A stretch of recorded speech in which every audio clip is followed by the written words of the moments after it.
You can't buy love, but you can rescue it. Animal rescues and shelters all over the United States are pleading for help from their communities. They're asking for you to adopt. Don't shop.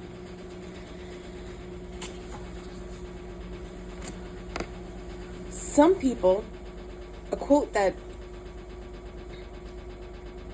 makes me think differently now that I have adopted or rescued 2 animals.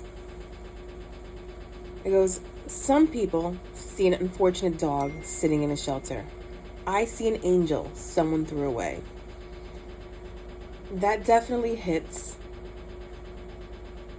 me now a little differently than it did before I chose to adopt. After losing our 2 family dogs around the holidays, we decided to open our home to dogs who needed love. So we adopted our Crumble Cookie and our Gus Gus. And every time I look at them, all I could think is, how can somebody throw these poor little dogs away?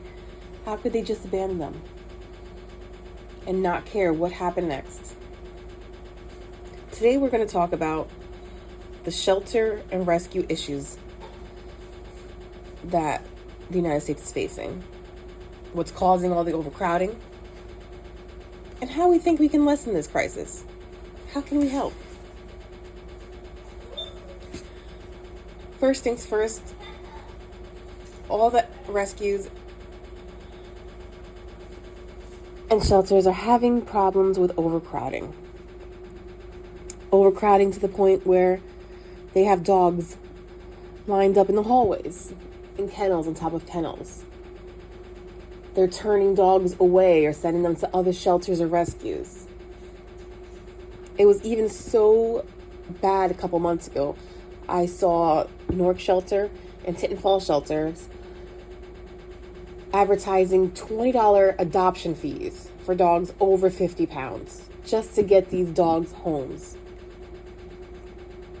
And with the overcrowding comes a shortage for food and necessities.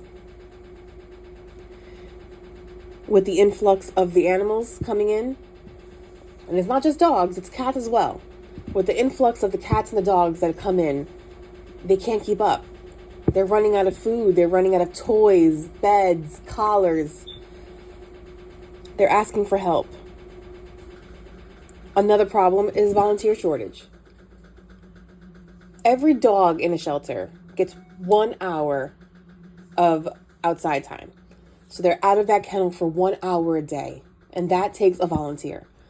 So when you volunteer for an hour, you help 1 dog. If you can volunteer for 2 or 3, you're helping 2 or 3 dogs. But because of the influx of animals, they don't have enough volunteers to go around.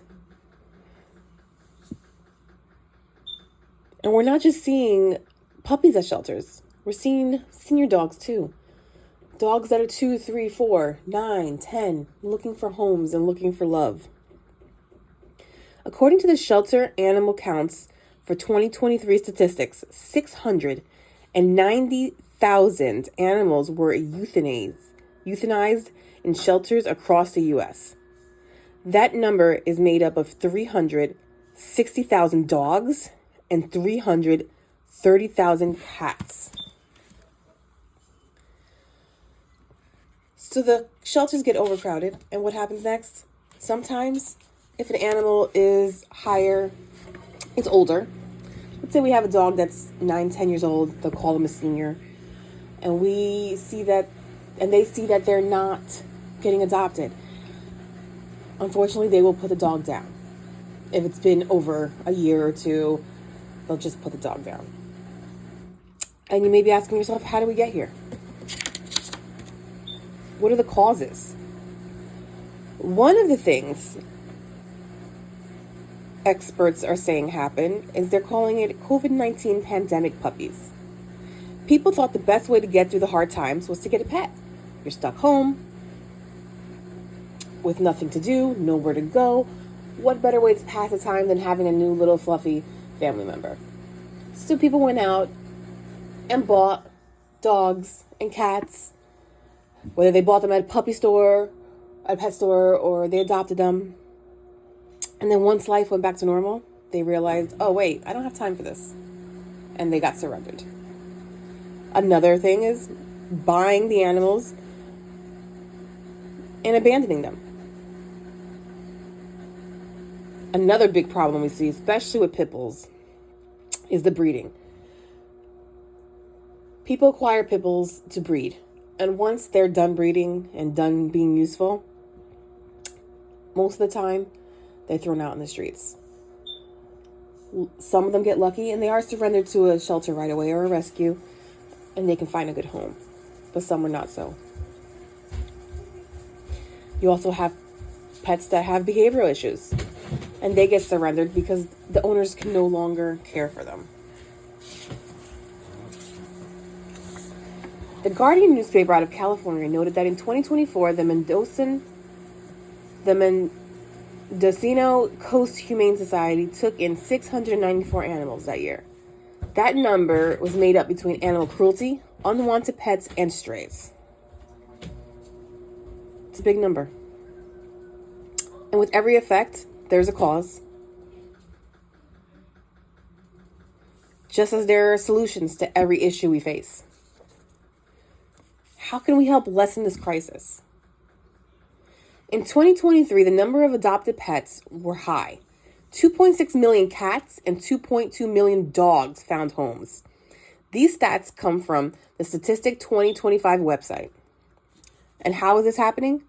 People are adopting and fostering pets. They're volunteering their time. They're donating. They're helping the cause. If you can't adopt or you can't commit, then foster a pet. Give them a chance to have a good home until they find their forever family. Volunteer some time. Go walk a dog. Go help feed the dogs. Go help pet the cats, take care of the cats, or donate a collar, a bed, dog food, whatever you can do. Although these suggestions are easy enough, not everyone will be on board with adoption, or fostering. We all have different views. What about pet stores, right? What about a new dog, new puppy versus a stray? I want the shiny new one in the window. I don't want a stray. I don't know where they came from. I don't know what kind of issues they may have. These are the views that we still have to deal with. As we bring this to a close, we just have to remember that the overcrowding is not getting any better. It's getting worse. And it's caused by an influx of the animals that are being abandoned and surrendered. To help, let's foster. Let's donate our time. Donate a can of dog food. Everyone may not agree that adoption is the way to go, but we can agree that this is a crisis and these animals need our help. Helping by volunteering, donating, or simply fostering helps keep an animal off the streets and our hearts fuller. Remember this saying: the greatness of a nation can be judged by the way its animals are treated. Thank you.